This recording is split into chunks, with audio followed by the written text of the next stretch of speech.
Joining me now, Congressman, 9th District, Virginia, by phone, Morgan Griffith. Congressman, good to have you with us. Good to be with you this morning. Congressman, we got a lot to talk about today. I'm in Indianapolis. I'm trying to help you guys. We need 26 votes to add 2 seats. 2 will get you 20. But we're fighting the Republicans. We're fighting Senate Majority Pro Tem, President of the Senate, Rod Bray. We're fighting the ghost of Mitch Daniels. It's popped up from Purdue University. Lots of fights out here. But we're going to get it done. We're going to get to 26. I've been here for 10 days. Let's start with a couple things.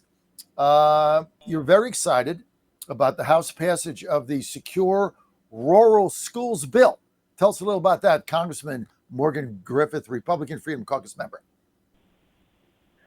Yeah, this is just a good bill because it helps the rural areas that have a lot of national forests.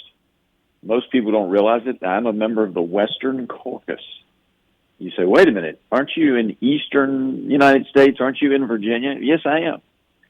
But because we have large national forest lands in western Virginia, particularly in the 9th Congressional District, we have a lot of things in common with the western states, where in some states that 50, 60% of the land is owned by the federal government. I have counties. Craig County says they're at about 50%. Giles County has a significant percentage. Bland County has a significant percentage. Grayson County has a significant percentage. And what happens is none of that land can be used effectively for industry and building up your tax base. So those communities are hurt. We have this program, which was suspended for a little bit of time, and during the Biden administration somehow it fell through the cracks, and now we've revived it. And it helps with schools and roads in our rural areas where there's a large segment of national forest. And I think it's appropriate because we have, as a national interest, decided to take this land and hold it out for the nation, but it then hurts those counties when they're trying to do their school systems. And it's tough. Some of these school systems are really small. Craig County made it to the football playoffs and won their first ever playoff game. That high school's been around for decades and decades, and they've never been there before because almost the entire senior class and the junior class and most of the sophomore class are on the football team. And it takes that many just to get enough to actually have a team. And they won their first playoff. They lost the second one. I was there at the game, but it was great. But it's a very, very small county. Primarily, I mean, it's a small county anyway by land mass, but primarily because 50% of it is owned by the federal government with the national forest, George Washington and Thomas Jefferson National Forest. What's that county again? Craig. The Craig County Rockets. Craig County Rockets. Let's go. I love that story. Yeah. When you're a single A school and all the men in the football team, all the boys have to try out to get to field 50 on the team. See, I love that. That is a great story. And congratulations on the Craig Rockets for winning that game. All right, good bill. Let's talk about, just for a second, my favorite bill of all time in the history of man, which is the AM radio in every car bill, which I heard. We talked about your favorite bill. Now we're talking about my favorite bill. And this is my favorite bill in the history of the galaxy. Rumor has it that it is finally going to get a vote on the floor of the House. True or false? I don't know. I haven't seen that. It's not on this week's agenda. I mean, it would be great if it was on next week's. I hope it will. We got it out of committee. So let's see where we go from there. But I do think that's the rumor I heard. I heard it was finally getting out. They got a couple people. Not going to mention names because I want to get them. I just want this thing to pass. We got a couple people that have been, balling this thing up because they get money from General Motors and the other car dealers. I mean, it's the way Congress works. I mean, it is what it is, but I'm not going to whine about it. I just want to get it done. But hopefully next week we get it on the docket. It'll sail through, go to the Senate. We got a veto-proof, filibuster-proof majority, 68, 69 co-sponsors. Trump will sign it. Let's go. Okay, so keep your eye on it because it's, you guys passed it out of committee, so let's go. Okay, well, here we are, December 10th. Great to talk to you, Morgan. And we still don't have any semblance of a health care bill. And these subsidies are about to expire in 20 days. And I think you know where I stand on it. And I think you and I are on the same page, 100%.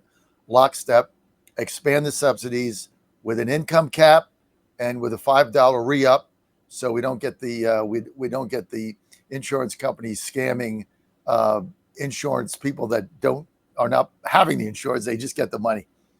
Where are we on this? We're in an impasse. Wait a minute. What was that sigh? Can I get that sigh again?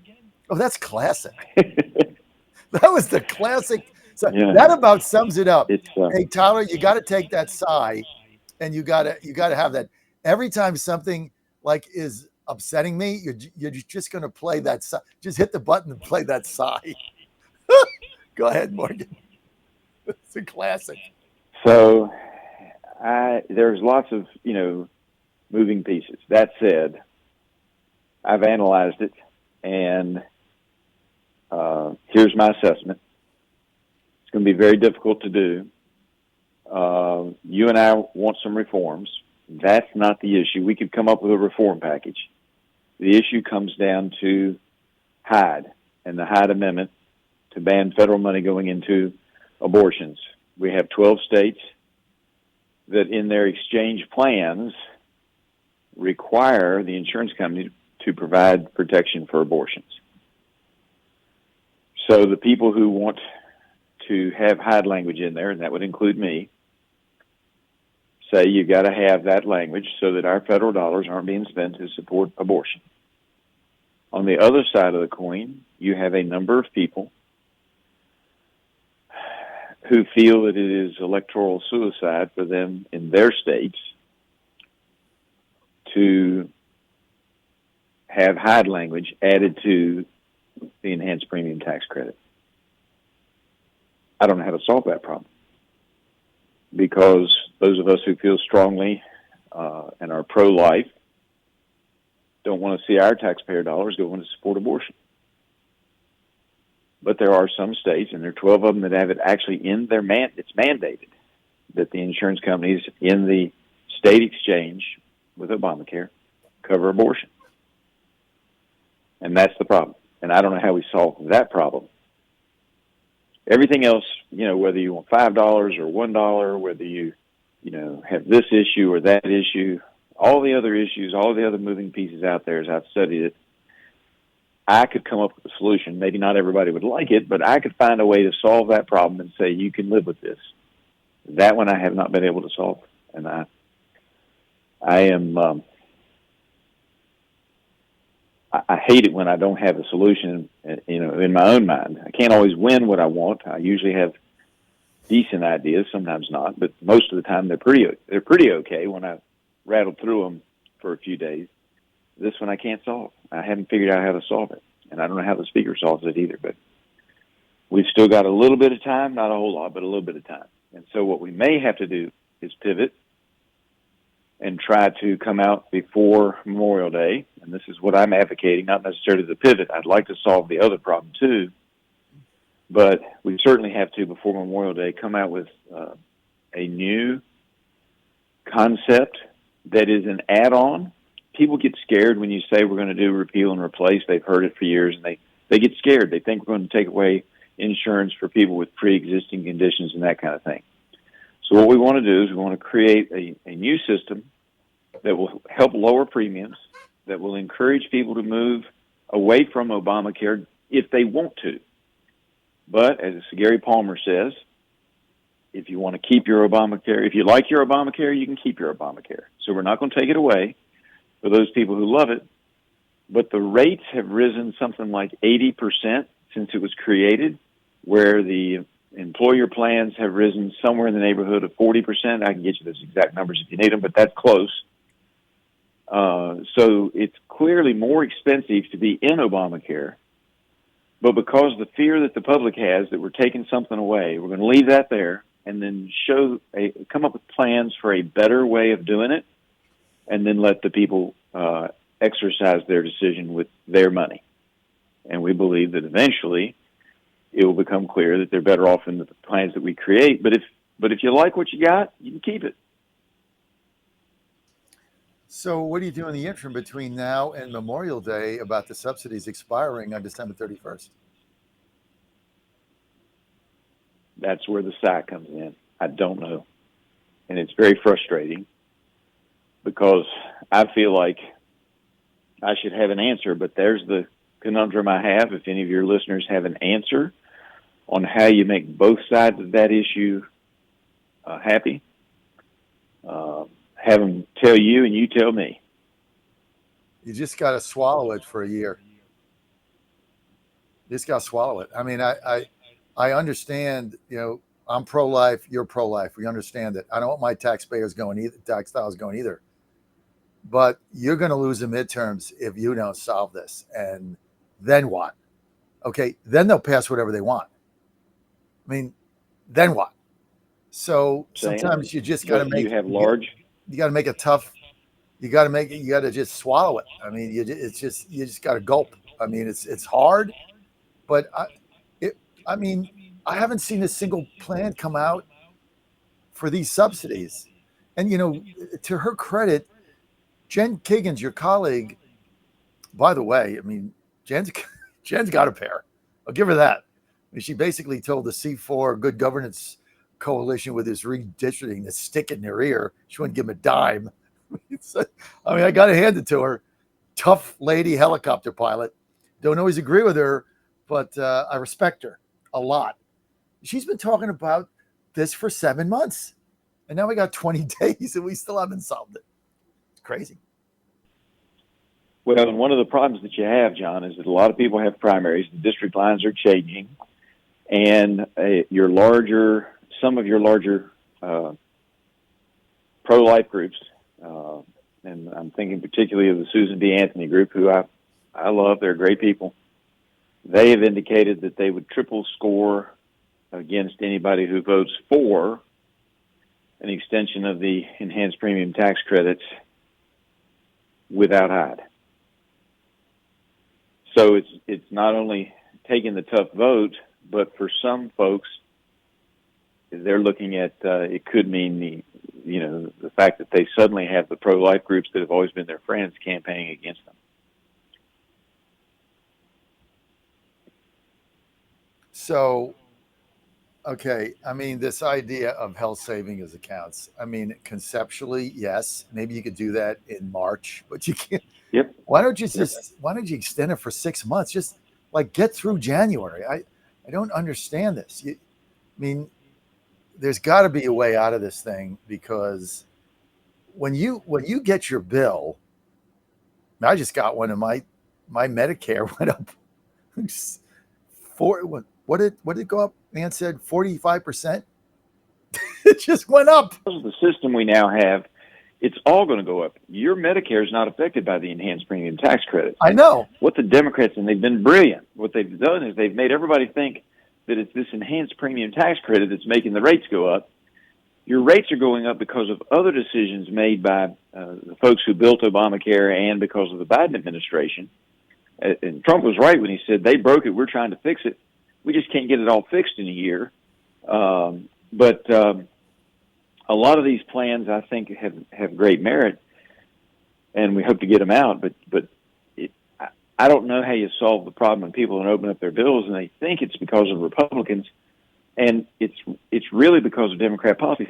I mean, last night in Rules, and this one drove me crazy, they were attacking Republicans for raising electric rates, not remembering, and I reminded them, that candidate Barack Obama in 2008 said, if we went with his policies, your electric rates would necessarily skyrocket. Well, things don't happen overnight. The Green New Deal has come in, and your electric rates are skyrocketing. But the Democrats are trying to convince the American people it's our fault. Well, their messaging, it all has to do with the fact their messaging is superior, And the Main Street, Yeah. the fake news media, I've said this now for weeks because I'm part of it, right? Well, I'm not part of the fake news, but I'm part of the media. The fake news is in like super overdrive, worse than the Harris campaign. I mean, this thing is every day, lockstep. They hammer every day. Everything is blamed on Republicans and Trump, even though they caused it all. It's like they caused the problem. It's a disaster, and now it's our fault to solve the problem that they caused. I mean, it's unbelievable, and they're getting away with it. That's why you're seeing. That's why we're losing seat after seat in every one of these specials because they're getting away with it. I mean, we have nothing to do with this. The high prices, that was all Obama and the extra $2 trillion he spent. A Manchin said this was going to happen. Voted for it anyway. That's what the inflation is. All the utility bills are up because we didn't frack. We didn't do coal. We didn't do anything. Now it's all going up. They blame us. They did it. I mean, it's brilliant. They caused the problems and then blame us, and they're getting away with it. It's just incredible. It's mind-boggling, but you're right. They get away with it, and a big part of it is not. People always want to say that we have bad messaging, and I'm not saying our messaging is great, but a big part of it is, as you pointed out, is that most of the media just recites the talking points of the Democrat Party. They don't do their own investigation. They don't look into it, and they just say this is what it is, and they want to blame Trump for saying let's stop or slow down wind, but they never look at the fact that they shut down a large number of coal-fired power plants that were some of the best in the world. Right now, they've gone after. They haven't shut it down yet. A facility in my district that was opened in 2012 as the cleanest coal-fired facility in the world when it opened up in 2012, with a 50 to 70, but certainly 50-year life expectancy. It's only operating at half of production because they're worried about regulations and other things. And the Democrats in Richmond want to shut that one down. And they were putting time limits on it. They extended it a little bit, but it doesn't go out to the 2012 plus 50. They're not going to let it operate till 2062, which is its natural life expectancy. So here's what the customers don't understand. They're paying for that plant that was built, cleanest coal facility in the world when it opened. They're paying for that, and when they shut that down, or they only have it being half used, and they shut down the natural gas facility over in Russell County as well, when those things happen, and they move it to wind or solar, everybody goes, yay! Except that you're still paying for those closed down plants, and now you're paying for the new generation too, and we don't have enough capacity, so we're probably going to have some brownouts over the next few years. We've already had brownouts in deep Southwest, right along the Tennessee border. Within the last year, we had some rolling brownouts because the TVA didn't have enough power. And that's going to happen more and more, and it's all because of policies that we could see when the Democrats passed it. This was the natural conclusion. I talked about brownouts 15 years ago. I talked about raising electric prices 15 years ago when the Democrats started this stuff, and I've got nothing against wind and solar. And if you bring it in and you have it supplement your base load, if you have it, do what it can, that's fabulous. The problem is the consumer has to pay for all of that, and we don't have the base load power that the country needs.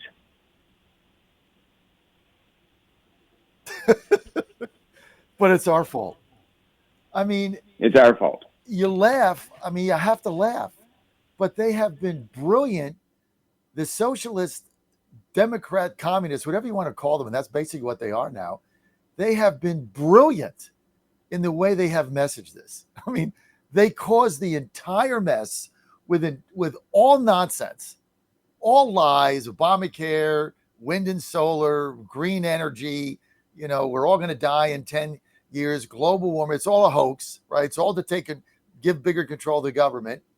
And now that the chickens are coming home to roost, all the things we said were going to happen are happening. We happen to be in power.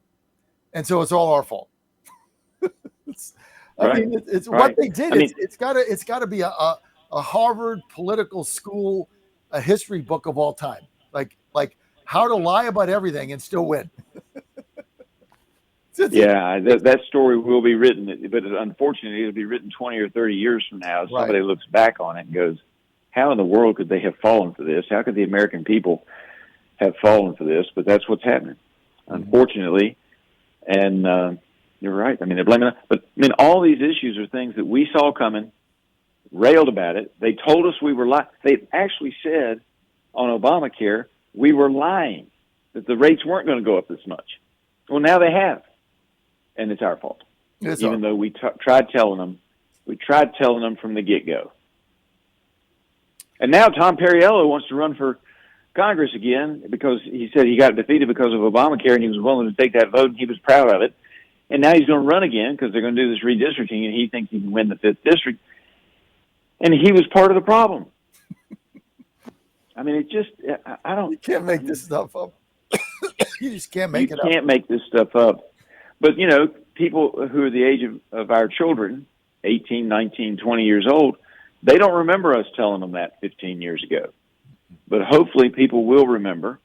They don't remember that in 2008 because, you know, they were infants or not yet born. They don't remember that Barack Obama specifically said, if we do these policies, and the claim was it was worth it because we're going to clean up the environment, we're going to save the earth from destruction.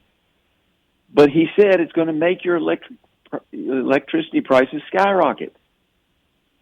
So even the Democrats knew it back then. At least he was honest enough to admit it in one interview. You know, he didn't keep saying it. His handlers got to him.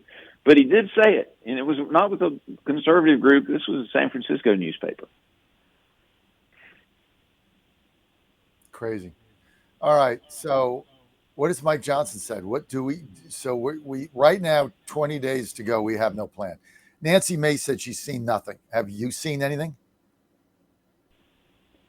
I have not seen a final bill. I've seen component parts. I've talked with all the chairmen of the various committees. We have everything that we need ready to go, with the exception of that one issue I raised related to abortion and the Hyde Amendment. What does Jen say about it? I mean, Jen's been the one, and I'm talking about Jen Kagan's District 2, her district. I have not spoken to her specifically about the Hyde Amendment issue. I think she probably agrees with you, but when you're trying to count the numbers, we get no help from the Democrats. They don't want us to succeed in solving any problems. They want to be able to continue to blame us. They don't want to help us solve the nation's problems. And as a result, I've been doing the vote counting in my head, you know, looking at various people, and either way we lose at least 10. Well, we only have 2 that we can lose. And the Democrats are not going to come in and say, yeah, this is the right thing to do, extend it for a year. Nope. They're going to let it die and blame us. Yep. It's incredible. And it's brilliant strategy, but it's terrible governance. Well, I know. That's why when I'm here in Indiana and these Republicans are crying about good governance, like, you got to be kidding me. I mean, good governance? I mean, that has gone out the window in the last 2 years. There is no good governance. There's win or lose. There's freedom or communism. I mean, there's no good governance. I mean, if it was about good governance, the Democrats would be working with Johnson to find a way to extend this. They don't want it extended. They want it to crash so they can blame us. That's why you're not going to get a single vote. And you're right. It's not about good governance. That's what they're trying to do with your, and I'm sorry, I'm just going to be honest with you. It's just, if you guys, if not you guys, if the people running the referendum in Virginia really think that they're going to win a referendum on a good governance coalition led by like Doug Wilder or something, you have got to be like, what are you smoking? You are going to get trounced 2.5 to 1. I just don't believe. That's why Kagan's basically told him to stick it. I mean, you're not going to win with that. I don't know if this thing goes through the courts. You're a lawyer. Before we go, give us your final assessment the 10-1 gerrymandering in Virginia. What is your level of confidence that the Supreme Court of Virginia will put this off to 2028? I think that it's hard to handicap. There are a lot of pitfalls along the way. I think it's still better than not that the thing gets put off till 2028.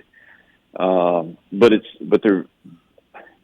there's lots of different things that have to happen between now and when we get a better picture. So it's kind of like trying to predict who's going to win, not this year's Super Bowl, but next year's Super Bowl. Well, a lot of things can happen. And I think it's better than not that the Democrats will have some kind of a glitch that they can't solve in time for the 2026 elections. But there is a pathway for them to get it done, and they seem to be very enthusiastic. And, Don Scott was saying 10-1, and then he apparently backed off of it in the interview and said, well, 9-2 is probably more likely. 9-2 is easier in the courts than 10-1, but they still have the problem of the intervening election. And that's a legitimate and serious legal problem if the courts look at it. And, of course, this is natural of all courts. They don't want to get in the middle of a political brouhaha if they can help it. So they will look for some way to get out of it, which sometimes means they just don't make a decision, which means that they let it go. They let it ride. And that could be problematic, and that would help the Democrats. But in reality, they'd already started the election. You want to have 45 days of early voting. You got to get your notices out there that are under the law required before you can do all this stuff. And you got to do it before the 45 days starts. And they didn't do that. I know the Democrats argue the opposite, but they didn't do it. They didn't do it. And there are people, including some Democrats, who are coming forward and saying, I would have changed my vote in the House of Delegates. Now, I wouldn't have changed my vote, but I voted before there was any inkling that they were going to do this. And so there are Democrats, or at least a few, who have said, I would have changed my vote if I had known that my delegate was going to support this constitutional amendment. And that's what the courts have to look at, is that people, were told to vote early. Both parties told them to vote early. And then they're playing this game, and the Constitution says you got to have an intervening election. It doesn't say have an intervening election when only 10% of the people have voted or when only 20% of the people have voted. No, it says an intervening election, meaning there needs to be an election where 100% of the people have an opportunity to decide whether their vote would change based on a proposition of a constitutional amendment. Mm-hmm. That's the way this Constitution was written. That's the way it's always run. And I think if the courts are being genuine, they will say, nope, doesn't work. And that bumps you to 2028. Certainly can do it by 2028. They can change the Constitution. They can do it. Certainly can do it by 2028. But 2026, it's a heavy lift for the Democrats. Morgan Griffith, I kind of agree with you. I think it's going to get put off to 28. I think if it goes to referendum, the strategy that they're taking right now, you're going to lose 2-1, as far as I'm concerned. So I don't agree with the strategy. I think you know that. I think it's ridiculous. That's what they did in California. McCarthy made money. Yay. But they started out down by 7 or 6. The first poll, they were down 6. They went to a good governance coalition. They lost by 36. They lost 30 points in 45 days. I mean, there are people coming out. Virginia Democrats are going to come out in droves. They're going to tie it to abortion, marriage amendment, LGBTQ, you name it. They'll codify 19 things. They'll put it in there. They'll drive out their base. And we're going to have Doug Wilder come out and talk about good governance. And you're going to get killed. So that's just not going to work. And that's why Kiggins told the pound sand. she wouldn't give him a dime. It is what it is. Matter of public record. Morgan, thank you for being with us.